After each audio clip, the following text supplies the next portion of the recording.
Pressure tank to mga idol. I-welding natin, tumagas eh. Tingnan nyo. Ayan o.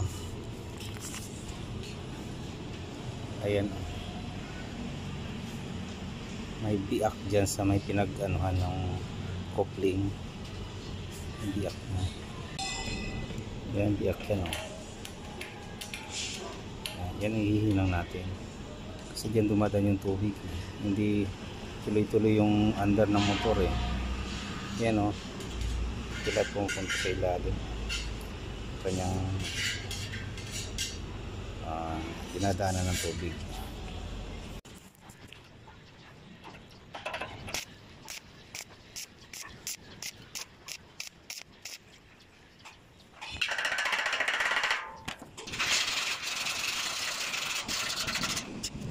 Yan na mga idol, okay na yan. Good na yan, good.